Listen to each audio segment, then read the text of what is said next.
নমস্কার বন্ধুরা, আশা করি সবাই ভালো আছেন, সুস্থ আছেন।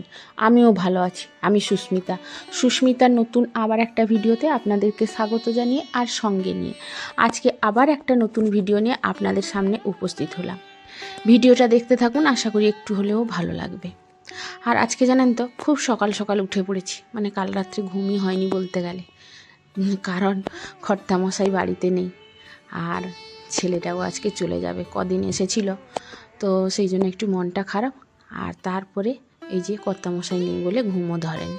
আসলে কি জানেন তো, পুরুষ মানুষ যতই ভীতু হোক না কেন, একজন পুরুষ মানুষ যদি বাড়িতে থাকে না, মনে হয় যেন ঘর ভর্তি আছে। আর আমার ক্ষেত্রেও তাই হয়, যেহেতু পুরুষ মানুষ মানে বলতে আমার হাজব্যান্ড সব সময় কিন্তু বাড়িতেই থাকে। তো মাঝে মধ্যে ওই ভুবনেশ্বরে যায়, আর তখন কি হয় জানেন তো, একটু ঘুমই হয় না সত্যি কথা বলতে। আসলে আমার হাজব্যান্ড হচ্ছে একটু ভীতু মানুষ, মানে রাত্রে কোথাও কি আওয়াজ হলে, নিচে যেহেতু দোকান আছে, হয়তো কখনো কিছু আওয়াজ হয়, বললে কিন্তু ওঠে না, সেই সঙ্গে আমাকে কিন্তু যেতে হয়, এত ভীতু। কিন্তু তার সত্ত্বেও পুরুষ মানুষ যদি না থাকে, নিজেকে ভয় লাগে একা। তো যাই হোক, তো সেই নেই বলে কিন্তু সেই জন্য রাত্রে একটু ঘুমও হয়নি, সেই জন্য তাড়াতাড়ি ঘুমও ভেঙে গেছে। আর আজকে কিন্তু অনেক কাজ আছে, কাজকর্ম শেষ করে আবার বাজারে যাব, কারণ ছেলেটা আজকে চলে যাবে, তো তার জন্য কিছু জিনিস কিনে দিতে হবে, ও নিয়ে যাবে। আসলে ও একা থাকে, তো একা থাকে বলতে মানে রুম নিয়ে থাকে, তার সঙ্গে আরও একজন দুজন থাকে, তো তারা কিন্তু কমই থাকে, বেশিরভাগ থাকে। তো সেই জন্য এই যে খাওয়া দাওয়ার একটু সমস্যা হয়, আর কলকাতা শহরে কি আর এত কিনে খাবে, তো সেই জন্য যতটুকু পারি এখান থেকে শুকনো জিনিসগুলো কিনে দিয়ে দিই, নিয়ে গিয়ে সেখানে খাই যখন খিদে পায়। রান্না তো খুবই কম করে, কারণ এখনকার বাচ্চা ওইসব রান্না বান্না করে খেতে তাদের বড়ই কষ্ট হয়। ও যতটুকু পারে কিন্তু বাইরে খায়, মাঝে মধ্যে রান্না করে। তো যাই হোক, সেই জন্য কিন্তু সকাল সকাল উঠেই কিন্তু আজকে কাজকর্মে লেগে পড়েছি। আর এই যে মেয়ের রুমটা প্রথমে শুরু করলাম, কারণ মেয়ে তো কালকে আমার কাছে ঘুমিয়েছিল, তার জন্য তার রুমটা একটু পরিষ্কার আছে। আর মুছে নিচ্ছি বলতে, কালকে মুছেছিলাম না, তো সেই জন্য আজকে মুছে নিচ্ছি। আর এই যে এখন রোদের দিন, তো একদিন যদি এই সব ঘর মোছা না হয়, টাইলসের ঘর বলুন আর মার্বেলের ঘর বলুন, যদি মোছা না হয় তাহলে অনেকটাই ধুলো হয়ে যায়। তো সেই জন্য মুছে নিচ্ছি আজকে, কালকে মুছেছিলাম না।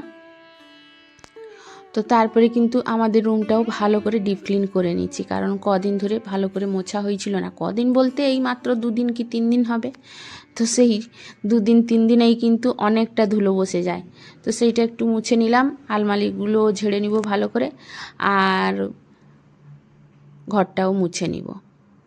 আসলে কি বলুন দেখি, আমরা যারা পরিষ্কার পরিচ্ছন্ন পরিপাটি ঘর সংসার রাখতে ভালোবাসি, তারা কিন্তু নোংরা একদমই পছন্দ করি না। তো আমারও সেই অবস্থা, যতটুকু পারি আমি কিন্তু সবসময় নিট অ্যান্ড ক্লিন করে রাখার চেষ্টা করি।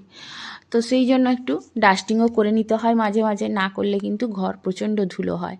আর যেহেতু আমাদের রাস্তার সাইডে বাড়ি, আরও ধুলো হয়। তো সেই জন্য কিন্তু আজকে একটু ডাস্টিংটা ভালো করে কিন্তু ঘরটা একদম মুছে নিব। তাছাড়া আজকে কাজও অনেক আছে, যেহেতু কর্তামশাই বাড়িতে নেই, দোকানও মানে দেখাশোনা করতে হবে মাঝে মাঝে গিয়ে। তারপরে সংসারে রান্না বান্না প্লাস মানে ছেলে চলে যাবে আজকে, তার কিছু কেনাকাটা করতে হবে। তো সেই জন্য কিন্তু তাড়াহুড়ো করে কাজগুলো কমপ্লিট করছি। যত তাড়াতাড়ি কাজগুলো কমপ্লিট করে দিব, তত তাড়াতাড়ি ছেলেটাকে রান্না করে খেতে দিলে কিন্তু ও বেরিয়ে যাবে। তো সেই চেষ্টাই করছি। তো তার জন্য কিন্তু পরিশ্রমও আমাদের অনেকটা করতে হয়। তো আমি এদিকে পরিষ্কার করতে করতে কিছু কথা আপনাদের সঙ্গে বলে নিই। তো যেসব বন্ধুরা আমার ভিডিওর মধ্যে ঢুকে আমাকে স্প্যাম কমেন্ট করছেন, তাদের কাছে একটাই রিকোয়েস্ট, আপনারা এইভাবে কমেন্ট করবেন না। তাতে আপনার চ্যানেলেরও ক্ষতি হচ্ছে, আমার চ্যানেলেরও ক্ষতি হচ্ছে। আর এই জন্য কিন্তু আমি চেষ্টা করলেও সামনের দিকে কিন্তু এগোতে পারছি না। তো সেই জন্য আপনাদের কাছে রিকোয়েস্ট রইল, ভিডিও দেখে বেরিয়ে যান, পছন্দ না হলেও বেরিয়ে যান। সাবস্ক্রাইব করার কোনো প্রয়োজন নেই, কিন্তু সাবস্ক্রাইব করে পরে যখন আনসাবস্ক্রাইব করে দিচ্ছেন, তখন তো মনের মধ্যে একটা কষ্ট হচ্ছে, তো সেটাকেও মেনে নেওয়া যাচ্ছে। কিন্তু যখন স্প্যাম কমেন্ট করছেন, তখন কিন্তু দুজনেরই ক্ষতি হচ্ছে। তো সেই জন্যই আপনাদের কাছে রিকোয়েস্ট, এইভাবে স্প্যাম কমেন্ট কিন্তু করবেন না। আপনারা যদি নতুন আসেন ভিডিও দেখতে, তখন আমি কিন্তু বুঝে নিব, আমি কিন্তু পরে সময় করে আপনাদেরকে ব্যাক দিয়ে দিব। তো সেজন্য আপনাদের কিন্তু মানে এতটা কষ্ট করতে হবে না বা এতটা টেনশান নিতে হবে না। আমরা প্রত্যেকের পাশেই যদি থাকি, তাহলে কিন্তু আমরা প্রত্যেকে সামনের দিকে এগিয়ে যেতে পারবো। কারণ এমন একটা প্ল্যাটফর্ম, এখানে কিন্তু ইউটিউব সুযোগ দিয়েছে, সবাই যদি সবাইকে সাপোর্ট করি তাহলে আমরা প্রত্যেকেই এগিয়ে যেতে পারবো। কিন্তু এখানে দেখছি কেউ একটুখানি দেখে ভিডিও স্কিপ করে চলে যাচ্ছে, একটা ছোট কমেন্ট করে দিচ্ছে, না হলে এমনি বেরিয়ে যাচ্ছে, কে আবার সাবস্ক্রাইব করে আনসাবস্ক্রাইব করে দিচ্ছে। তো এতে কিন্তু কারোরই কিছু লাভ হচ্ছে না। যারা কষ্ট করছে তারা কিন্তু বেরিয়ে যাচ্ছে, আর এই যে যারা কষ্ট করেও স্প্যাম কমেন্ট করে করে সবার চ্যানেলগুলোকে গিয়ে ক্ষতি করাচ্ছে, তাদেরও ক্ষতি হচ্ছে, আর যাকে করছে স্প্যাম কমেন্ট তারও ক্ষতি হয়ে যাচ্ছে। তো সেই জন্য আপনাদেরকে একটাই রিকোয়েস্ট, যারা এই কমেন্টগুলো করছেন তারা এইভাবে করবেন না। তাতে কি হয়, আমাদের মন মানসিকতা সবই কিন্তু আস্তে আস্তে ভেঙে যায়। তো আমার ক্ষেত্রে কিন্তু সেটাই হচ্ছে, প্রচণ্ড সাবস্ক্রাইব করেও আনসাবস্ক্রাইব করে দিচ্ছে, এতে কিন্তু আমার পুরোপুরি ক্ষতি হচ্ছে। আর এখন ভিউজ তো বলতে গেলে একদমই কমে গেছে। তো সেই জন্য আস্তে আস্তে কিন্তু মনও ছেড়ে যাচ্ছে, ভিডিও দিতে আর ইচ্ছে করছে না। কারণ আপনাদেরকে বলে বলে কিন্তু আমরা মানে ঠকে যাচ্ছি, কিন্তু তাও আপনারা কিন্তু এই স্প্যাম কমেন্ট করতে ছাড়ছেন না। তো যাই হোক, শেষ বলা বলছি, এরপরে কি করব সেটাও আমি ভেবে পাচ্ছি না। তো তারপরে দেখুন আপনাদের সঙ্গে মানে এত তাড়াহুড়ো করে সংসারের কাজকর্মগুলো করেছি, তাছাড়া একটা দুটো ভিডিও করেও ছিলাম, কি করে স্কিপ হয়ে গেছে বা কোনো ভিডিও রেকর্ডিংই হয়নি আমি বুঝতে পারিনি। তো সে কিছুই করতে পারিনি, আপনাদের সঙ্গে কিছুই রান্নাবান্না শেয়ার করতে পারলাম না। সোজা চলে এলাম ছেলেকে নিয়ে বাজারে। তো এই যে দেখুন, প্রথমে কিন্তু আমি ওই গ্যাস লাইটারে গ্যাস আর পাথর ঢুকিয়ে সোজা চলে এসেছি ছেলের জন্য ঘড়ি নিব বলে। ছেলে বলল ঘড়ি খারাপ হয়ে গেছে, একটা ঘড়ি কিনে দাও। তো ওর জন্য কিন্তু এই ঘড়ি কিনে দিচ্ছি। তো বেশি দামের কিনে দিচ্ছি না, আমার যতটুকু সাধ্যর মধ্যে হবে ততটুকুই পয়সা দিয়ে ওকে কিনে দিচ্ছি। তো এই যে ছোট দোকানে কিন্তু ভালো ঘড়ি হলেও কম দামে পাওয়া যাবে, কিন্তু বড় দোকানে গেলে মানে কম দামের ঘড়িও বেশি দামের দিয়ে কিনতে হবে।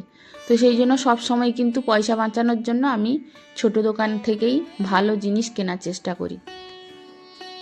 তো তাই ছেলেকেও ছোট দোকান থেকে কিনে দিচ্ছি ভালো ঘড়ি একটা। তো তারপরে চলে এসেছি এই যে ছেলের জন্য কিছু শুকনো খাবার নিয়ে যাব। আর এটা হচ্ছে আমার বাপের বাড়ির পাশে একজন কাকু, ওনার কিন্তু এই যে হোলসেল দোকান, এখান থেকেই আমি কিনে দিই। এখান থেকে কিনলে আমার অনেক টাকা সেভ হয় আর অনেক জিনিসও পাওয়া যায়। তো সেই জন্য কিন্তু আমি এখান থেকেই সবসময় ছেলের জন্য কিনে দিই। এখানে কি জানেন তো, ওই যে আগেও আপনাদের সঙ্গে শেয়ার করেছি, এখনও বলছি, এখানে ওই যে মানে এই যে দেখুন 10টা 12টা একটা পেটি, এই যে বাউলি কেক যেটা আমরা খাই, এটা পেটি, এগুলো নিলে কিন্তু কম পয়সা পড়ে। তো যাই হোক, এতগুলো জিনিস নিয়ে এসেছি, প্রায় সব কিছুই ছেলেকে দিয়ে দিব, একটা দুটো হয়তো মেয়ের জন্য রেখে দিব, আর বাকিটা কিন্তু ছেলেকেই দিয়ে দিব। কারণ সে খাওয়া দাওয়ার অসুবিধে হয়, তো এই যে ছোটো ছোটো বিস্কুট নিয়ে যাবে, নাস্তা নিয়ে যাবে, এগুলো কিন্তু খিদে পেলে টুক করে খেয়ে নিতে পারবে। তো সেই জন্য কিন্তু তাকে দিয়ে দিব বেশিরভাগটা, আর মেয়েকে তো দরকার হলে আমি বাড়িতে কিনে দিতে পারবো। এই যে দেখুন এতগুলো জিনিস কিনেছি।